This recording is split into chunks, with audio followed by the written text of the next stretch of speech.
Trump انتظامیہ کن ممالک پر سفری پابندیاں لگانے کا ارادہ رکھتی ہے؟ فہرست تیار، پاکستان بھی شامل۔ امریکی اخبار کے مطابق ٹرمپ انتظامیہ ایک نئی سفری پابندیوں کی فہرست پر غور کر رہی ہے، جس میں مختلف ممالک کو 3 مختلف کیٹیگریز میں شامل کیا جائے گا۔ امریکی اخبار کی رپورٹ میں بتایا گیا ہے کہ 10 ممالک کو اورنج لسٹ میں شامل کرنے کی تجویز ہے۔ اورنج لسٹ میں پاکستان، بیلاروس، ہیٹی، میانمار، روس اور ترکمانستان شامل۔ اورنج لسٹ میں شامل ممالک کے فہرستوں کے امیگرینٹ اور سیاحتی ویزے محدود کیے جائیں گے۔ اس لسٹ میں شامل ممالک کے کاروباری مسافروں کو کچھ شرائط کے ساتھ امریکہ میں داخلے کی اجازت دی جا سکتی ہے۔ اس کے علاوہ ڈونلڈ ٹرمپ 11 ممالک کے شہریوں پر مکمل پابندی کا بھی ارادہ رکھتے ہیں، جن ممالک کو ریڈ لسٹ میں شامل کیا جا سکتا ہے۔ ان میں افغانستان، بھوٹان، کیوبا، ایران، لیبیا، شمالی کوریا، شام، سوڈان، صومالیہ، وینزویلا اور یمن شامل ہیں۔ ٹرمپ انتظامیہ چاد، ڈومینیکا اور لائبیریا سمیت 22 ممالک کو یلو لسٹ میں شامل کرنے پر غور کر رہی ہے، جس کا مطلب ہے کہ ان ممالک کے شہریوں کے پاس ویزا درخواست کے حوالے سے کسی قسم کے تحفظات کو دور کرنے کے لیے 60 روز ہوں گے۔ وزیر اعظم نے 190 ملین پاؤنڈ لاگت والی دانش یونیورسٹی کا سنگ بنیاد رکھ دیا۔ چیف جسٹس اور فائز عیسیٰ کا شکریہ بھی ادا کیا۔ اسلام آباد میں دانش یونیورسٹی کے سنگ بنیاد کی تقریب سے خطاب کرتے ہوئے وزیر اعظم شہباز شریف کا کہنا تھا کہ 190 ملین پاؤنڈ کی رقم قومی خزانے میں منتقل کرنے پر چیف جسٹس یحییٰ آفریدی اور سابق چیف جسٹس قاضی فائز عیسیٰ کا شکر گزار ہوں۔ وزیر اعظم شہباز شریف کا کہنا تھا کہ چاروں صوبوں سے بچے یہاں آ کر اعلیٰ تعلیم حاصل کر سکیں گے۔ دانش یونیورسٹی میں صرف میرٹ پر داخلے ملیں گے۔ غریب بچوں اور بچیوں کو مفت تعلیم دی جائے گی۔ ان کا کہنا تھا کہ بہترین تعلیم، اساتذہ اور ریسرچ سینٹر کے حوالے سے یہ یونیورسٹی دنیا میں مقام حاصل کرے گی۔ 14 اگست 2026 کو اس یونیورسٹی کا پہلا سیکشن فعال ہو جائے گا۔ وزیر منصوبہ بندی احسن اقبال نے کہا کہ یہ منصوبہ 190 ملین پاؤنڈ رقم سے بنایا جا رہا ہے، جو پاکستانی عوام کی ملکیت تھا۔ پچھلی حکومت نے بدقسمتی سے اس رقم کو عوام سے چھین لیا۔ جسٹس قاضی فائز عیسیٰ اور چیف جسٹس یحییٰ آفریدی کے شکر گزار ہیں کہ عوام کو ان کی امانت لوٹائی۔ پاکستان سے اسٹاف لیول معاہدے پر پیش رفت ہوئی۔ موسمیاتی تبدیلیوں پر ممکنہ طور پر فنڈز بھی فراہم کیے جا سکتے ہیں۔ آئی ایم ایف کی جانب سے جاری اعلامیے میں کہا گیا کہ پاکستان کے ساتھ $7 ارب قرض پروگرام پر جائزہ کے لیے بات چیت ہوئی اور پاکستان کے ساتھ کلائمیٹ فائنانسنگ کے لیے بھی بات چیت ہوئی۔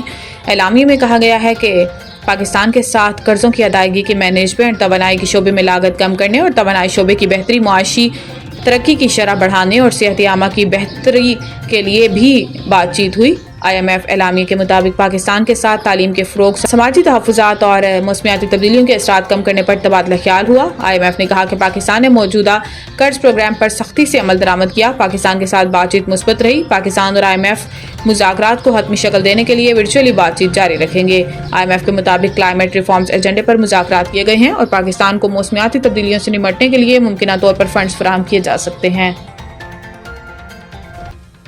پی ٹی آئی رہنما میں سوشل میڈیا کے غلط استعمال سے پریشان، معاملہ عمران خان کے سامنے رکھنے کا فیصلہ۔ پارٹی ذرائع کا انکشاف ہے کہ حال ہی میں کے پی ہاؤس اسلام آباد میں ہونے والی سیاسی کمیٹی کے اجلاس میں اس معاملے پر تبادلہ خیال کیا گیا اور پارٹی کے آفیشیل سوشل میڈیا اکاؤنٹ سے جارحانہ اور بے ضابطہ مواد پھیلائے جانے پر تشویش کا اظہار کیا گیا۔ ساتھ ہی اس بات پر اتفاق کیا گیا کہ جیل میں عمران خان سے پارٹی کے سینئر رہنما ملاقات کریں گے تاکہ انہیں سوشل میڈیا پلیٹ فارم، جس میں ان سے براہ راست تعلق رکھنے والے اکاؤنٹس بھی شامل ہیں، کا غلط استعمال روکنے کے لیے نگرانی کا طریقہ کار نافذ کرنے پر آمادہ کیا جا سکے۔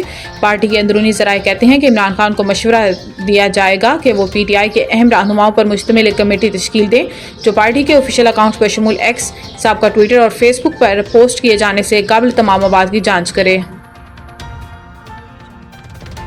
ایک دہائی قبل آج ہی کے دن لاہور میں موجود مسیحیوں کی سب سے بڑی آبادی یوحنا آباد میں اتوار کے روز 2 گرجا گھروں میں خودکش دھماکوں نے مسیحیوں پر قیامت برپا کر دی تھی، جس میں 21 بے گناہ شہید اور 80 سے زائد زخمی ہوئے تھے۔ کرائسٹ چرچ میں عبید سردار اور کیتھولک چرچ میں آکاش بشیر نے اپنی جان پر کھیل کر سینکڑوں مسیحیوں کی جان بچائی۔ اس سانحہ کے حوالے سے رائٹر، کالم نویس اور بلاگر ڈاکٹر اینی مسکان کیا کہتی ہیں، آئیے دیکھتے ہیں۔ کیا شہادت کا رنگ مذہب سے طے ہوتا ہے؟ کیا قربانی کی قدر عقیدے سے متعین ہوتی ہے؟ کیا ہیرو کا مذہب دیکھا جاتا ہے؟ اور کیا شہادت کا رنگ مختلف ہوتا ہے؟ آج سے ٹھیک 10 سال پہلے 15 مارچ 2015 کو لاہور کے 2 گرجا گھروں پر خودکش حملے ہوئے۔ حملہ آوروں کا مقصد تھا دہشت پھیلانا، لیکن اس دن ہم نے دیکھا کہ محبت اور ایمان کی طاقت کتنی بڑی ہے۔ عبید سردار نے بے مثال بہادری کا مظاہرہ کیا۔ انہوں نے حملہ آور کو تھپڑ مار کر کرائسٹ چرچ سے باہر دھکیل دیا۔ اپنی برادری کے لیے، اپنے ہم وطنوں کے لیے اس قربانی میں نہ صرف عبید بلکہ ان کی بیوی امرین اور ان کا ہونے والا بچہ بھی شہید ہو گئے۔ 3 زندگیاں، ایک خاندان کا خاتمہ، سینکڑوں کو بچانے کے لیے۔ 21 سالہ آکاش بشیر جو سینٹ جان چرچ کا سیکیورٹی گارڈ تھا، اس نے خودکش بمبار کو دیکھا، بھاگنے کے بجائے اس نوجوان نے بمبار کو گلے لگا لیا، ایک آخری انسانی لمس معصوم لوگوں کی زندگیوں کو بچانے کے لیے۔ اسی لمحے وہ ٹکڑے ٹکڑے ہو گیا، لیکن اندر موجود سینکڑوں لوگوں کی جان بچ گئی۔ کیا آپ نے کبھی ان کے نام سنے ہیں؟ کیا ہمارا ملک انہیں پہچانتا ہے؟ کیا ہم نے انہیں وہ عزت دی ہے جس کے وہ حقدار تھے؟ جب دوسرے مذاہب کے بہادر اپنی جان دیتے ہیں ہم انہیں شہید کہتے ہیں، ہم انہیں اعزازات دیتے ہیں، لیکن عبید، امرین اور آکاش کو کیا ملا؟ آکاش بشیر کو ویٹیکن کی جانب سے سرونٹ آف گاڈ کا اعزاز دیا گیا، لیکن اس کے اپنے ملک میں اس کا نام بھی کم لوگ جانتے ہیں۔ یہ وہی مسیحی برادری ہے جس نے شانتی نگر، گوجرا، یوہنا آباد، کوئٹہ، پشاور میں مسلسل حملوں کا سامنا کیا، لیکن کبھی ہمت نہیں ہاری۔ انہوں نے کبھی انتقام کی بات نہیں کی، صرف محبت کا پیغام دیا۔ آج ہم پاکستان کے ان ہیروز کو سلام کرتے ہیں جن کی قربانیاں محبت اور بہادری پر قائم تھیں۔ عبید، سردار، امبرین اور آکاش بشیر نے ہمیں سکھایا ہے کہ محبت سب سے بڑی طاقت ہے۔ ان کی قربانی ہمیں پکارتی ہے کہ ہم ایک ایسا پاکستان بنائیں جہاں ہر قربانی کو اس کے حق کے مطابق عزت ملے۔ وہ ہمارے بیٹے تھے، بیٹی تھی، ہمارے بھائی بہن تھے، اور وہ بچہ جو کبھی دنیا بھی نہیں دیکھ سکا۔ عبید، سردار، امبرین، ان کا ہونے والا بچہ اور آکاش بشیر، ہم آپ کو کبھی نہیں بھولیں گے۔ ہمیں آپ کی قربانی یاد ہے اور ہم آپ کی قربانی کو سلام پیش کرتے ہیں۔